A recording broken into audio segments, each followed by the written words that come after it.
Top 10 Facts about Bruce Lee. Bruce Lee was nicknamed as Little Dragon because he was born in the Chinese Year of the Dragon, on the Day of the Dragon and the Hour of the Dragon. He is not just a martial artist but has also become a cultural icon. Sadly, he left the world at the age of 32, but his legacy continues to date. From a child actor to one of the most respected movie icons, Bruce Lee was a man of multiple talents.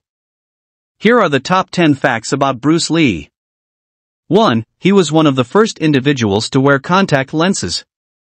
Bruce Lee was nearsighted, and this nearsightedness helped him in his fights. He favored Wing Chun's contact-centered movement, as it allowed him to rely more on touch than sight. For this reason, he was also one of the first people to wear contact lenses. He later stopped wearing them, as he found them very uncomfortable. 2. He wanted to fight Muhammad Ali. Great pitted against the greatest would have been up there on the marquee, only if it had happened. Bruce was in total aura valleys in ring exploits, his speed, and the diabolic blows he administered when he was on top of his game. He often used to watch video footage of Ali's matches, trying to adopt some of his moves. 3. He helped kickstart the career of Chuck Norris and Jackie Chan. When Bruce was growing up, he trained alongside Chuck Norris. Lee directed a movie called Way of Dragon and got Chuck Norris to help him in one of the scenes. This particular scene has become very famous. People called the Chuck Norris and Bruce Lee scene, where they fight, as one of the most epic scenes. Jackie Chan also did a lot of stunts in Bruce Lee's films like Fist of Fury and Enter the Dragon. Jackie also did a cameo in one of the movies. 4. Child star Bruce Lee started young. Not only did he begin martial arts at age 13, but he was also a child actor, and appeared in over 20 films in Hong Kong before moving to the United States at age 18. His first screen time came at the very young, and very adorable, age of 3 months. 5. Was a cha-cha champion. Bruce Lee is known for his impressive moves, his high kicks, devastating punches, and quick leg work. But what about his dance moves? In 1958, Bruce Lee became the Crown Colony Cha-Cha dancing champion of Hong Kong. Yes, cha-cha, perhaps we have this early training in Latin dance to thank for the grace and poise of his martial arts style. 6. A rebel with a cause. Martial arts is steeped in tradition, etiquette, and protocol, so it's no surprise that Bruce Lee ruffled some feathers in the martial arts community with his unorthodox practices.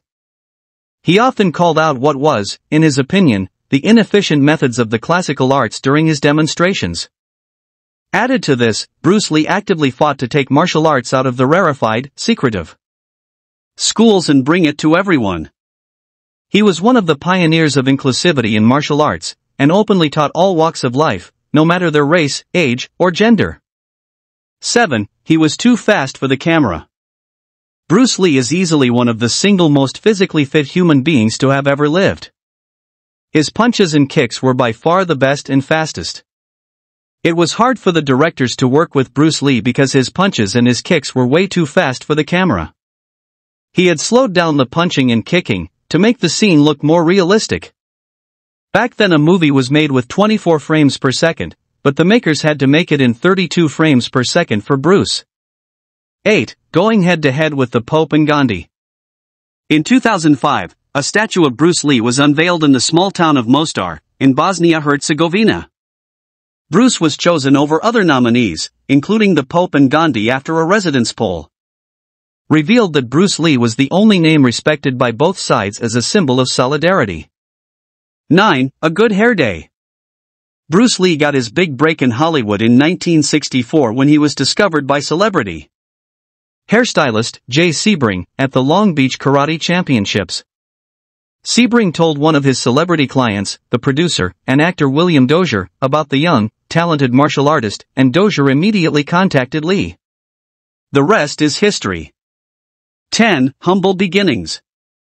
Bruce Lee never intended to become an actor, and dreamed instead of opening up martial arts schools across the U.S. The first location of what could loosely be called Bruce's school, the Junfeng Kung Fu Institute, was located in a parking garage in Seattle's First Hill area. From there it moved to a basement in Chinatown. But from these humble beginnings came a new philosophy of martial arts, Jeet Kune Do, and Lee's school still operates in Seattle today.